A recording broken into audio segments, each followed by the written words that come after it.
शिव पुराण रुद्र संहिता द्वितीय खंड 38वां अध्याय दधीजी क्षुव विवाद। सूत जी कहते हैं, हे महर्षियों, ब्रह्मा जी के द्वारा कही हुई कथा को सुनकर नारद जी आश्चर्यचकित हो गए तथा उन्होंने ब्रह्मा जी से पूछा कि भगवान विष्णु शिव जी को छोड़कर अन्य देवताओं के साथ दक्ष के यज्ञ में क्यों चले गए? क्या वे अद्भुत पराक्रम करने वाले भगवान शिव को नहीं जानते थे? क्यों श्री हरि ने रुद्र गणों के साथ युद्ध किया?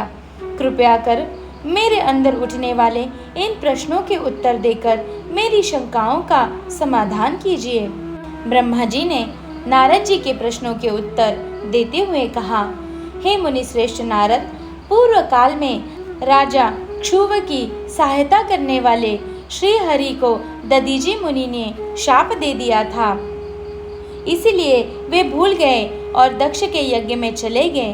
प्राचीन काल में दधीजी मुनि महातेजस्वी राजा क्षुव के मित्र थे, परंतु बाद में उन दोनों के बीच बहुत विवाद खड़ा हो गया। विवाद का कारण मुनि दधीजी का 4 वर्णों ब्राह्मण, क्षत्रिय, वैश्य और शूद्र में ब्राह्मणों को श्रेष्ठ बनाना था, परंतु राजा क्षुव, जो कि धन वैभव के अभिमान में डूबे हुए थे, इस बात से पूर्णतः असहमत थे। क्षुव सभी वर्णों में राजा को ही श्रेष्ठ मानते थे। राजा को सर्वश्रेष्ठ और सर्ववेदमय माना जाता है, यह श्रुति भी कहती है, इसलिए ब्राह्मण से ज्यादा राजा श्रेष्ठ है। हे दधीजी, आप मेरे लिए आदरणीय है। राजा क्षुव के कथन को सुनकर दधीजी को क्रोध आ गया। उन्होंने इसे अपना अपमान समझा और क्षुव के सिर पर मुक्के का प्रहार कर दिया। दधीजी के इस व्यवहार से मद में चूर क्षुव को और अधिक क्रोध आ गया। उन्होंने वज्र से दधीजी पर प्रहार कर दिया। वज्र से घायल हुए दधीजी मुनि ने पृथ्वी पर गिरते हुए योगी शुक्राचार्य का स्मरण किया। शुक्राचार्य ने तुरंत आकर दधीजी मुनि के शरीर को पूर्ववत कर दिया। शुक्राचार्य ने दधीजी से कहा कि मैं तुम्हें महामृत्युंजय का मंत्र प्रदान करता हूँ। त्र्यंबकम यजामहे, अर्थात हम तीनों लोकों के पिता भगवान शिव, जो सूर्य, सोम और अग्नि तीनों मंडलों के पिता हैं, सत्व, रज और तम आदि तीनों गुणों के महेश्वर है, जो आत्म तत्व, विद्या तत्व और शिव तत्व, पृथ्वी, जल और तेज सभी के स्रोत है, जो ब्रह्मा, विष्णु और शिव तीनों आधारभूत देवताओं के भी ईश्वर महादेव हैं, उनकी आराधना करते हैं। सुगंधिम पुष्टिवर्धनम, अर्थात जिस प्रकार फूलों में खुशबू होती है, उसी प्रकार भगवान शिव भूतों में, गुणों में, सभी कार्यों में, इंद्रियों में, अन्य देवताओं में और अपने प्रिय गणों में क्षारभूत आत्मा के रूप में समाये हैं। उनकी सुगंध से ही सबकी ख्याति एवं प्रसिद्धि है। पुष्टिवर्धनम, अर्थात वे भगवान शिव की ही प्रकृति का पोषण करते हैं। वे ही ब्रह्मा, विष्णु, मुनियों एवं सभी देवताओं का पोषण करते हैं। उर्वारुकमिव बंधनाम मृत्योर्मोक्षीय मामृतात्, अर्थात जिस प्रकार खरबूजा पक जाने पर लता से टूटकर अलग हो जाता है, उसी प्रकार मैं भी मृत्यु रूपी बंधन से मुक्त होकर मोक्ष को प्राप्त करूं। हे रुद्रदेव, आपका स्वरूप अमृत के समान है, जो पुण्य कर्म, तपस्या, स्वाध्याय, योग और ध्यान से उनकी आराधना करता है, उसे नया जीवन प्राप्त होता है। भगवान शिव अपने भक्तों को मृत्यु के बंधनों से मुक्त कर देते हैं और उसे मोक्ष प्रदान करते हैं। जैसे उर्वारुक अर्थात ककड़ी को उसकी बेल अपने बंधनों में बांधे रखती है और पक जाने पर स्वयं ही उसे बंधन मुक्त कर देती है। यह महामृत्युंजय मंत्र संजीवनी मंत्र है।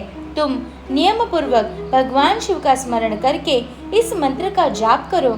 इस मंत्र से अभिमंत्रित जल को पियो। इस मंत्र का जाप करने से मृत्यु का भय नहीं रहता। इसके विधिवत पूजन करने से भगवान शिव प्रसन्न होते हैं। वे सभी कार्यों की सिद्धि करते हैं तथा सभी बंधनों से मुक्त कर मोक्ष प्रदान करते हैं। ब्रह्मा जी बोले, नारद, दधीचि मुनि को इस प्रकार उपदेश देकर शुक्राचार्य अपने निवास पर चले गए। उनकी बातों का दधीचि मुनि पर बड़ा प्रभाव पड़ा और वे भगवान शिव का स्मरण कर उन्हें प्रसन्न करने के लिए तपस्या करने वन में चले गए। वन में उन्होंने प्रेम पूर्वक भगवान शिव का चिंतन करते हुए उनकी तपस्या आरंभ कर दी। दीर्घ काल तक वे महामृत्युंजय मंत्र का जाप करते रहे। उनकी इस निस्वार्थ भक्ति से भक्तवत्सल भगवान शिव प्रसन्न होकर उनके सामने प्रकट हो गए। दधीचि ने दोनों हाथ जोड़कर शिव जी को प्रणाम किया। उन्होंने महादेव जी की बहुत स्तुति की। शिव ने कहा, मुनि श्रेष्ठ दधीचि, मैं तुम्हारी इस उत्तम आराधना से बहुत प्रसन्न हुआ हूँ। तुम वर मांगो, मैं तुम्हें मनोवांछित वस्तु प्रदान करूँगा। यह सुनकर दधीचि हाथ जोड़े नतमस्तक होकर कहने लगे, हे देवादिदेव, करुणा निधान महादेव जी, अगर आप मुझ पर प्रसन्न हैं तो कृपा कर मुझे 3 वर प्रदान करें। पहला यह कि मेरी आस्तियाँ वज्र के समान हो जाए। दूसरा, कोई भी मेरा वध न कर सके, अर्थात मैं हमेशा अवध्य रहूं। और तीसरा कि मैं हमेशा अदीन रहूं, कभी दीन न हो। शिवजी ने तथास्तु कहकर 3 वर दधीचि को प्रदान कर दिए। तीनों मनचाहे वर मिल जाने पर दधीचि मुनि बहुत प्रसन्न थे। वे आनंद मग्न होकर राजा क्षुव के स्थान की ओर चल दिए। वहां पहुंचकर दधीचि ने क्षुव के सिर पर लात मारी। क्षुव विष्णु जी का परम भक्त था। राजा होने के कारण वह भी अहंकारी था। उसने क्रोधित हो तुरंत दधीचि पर वज्र से प्रहार कर दिया, परंतु क्षुव के प्रहार से दधीचि मुनि का बाल भी बांका नहीं हुआ। यह सब महादेव जी के वरदान से ही हुआ था। यह देखकर क्षुव को बड़ा आश्चर्य हुआ।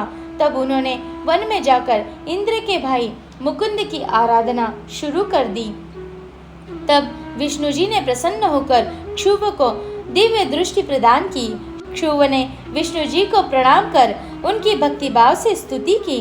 तत्पश्चात क्षुव बोले, भगवान मुनि श्रेष्ठ दधीचि पहले मेरे मित्र थे, परंतु बाद में हम दोनों के बीच में विवाद उत्पन्न हो गया। दधीचि ने परम पूजनीय भगवान शिव की तपस्या महामृत्युंजय मंत्र से कर उन्हें प्रसन्न किया तथा अवैध रहने का वरदान प्राप्त कर लिया। तब उन्होंने मेरी राज्यसभा में मेरे समस्त दरबारियों के बीच मेरा घोर अपमान किया। उन्होंने सबके सामने मेरे मस्तक पर अपने पैरों से आघात किया।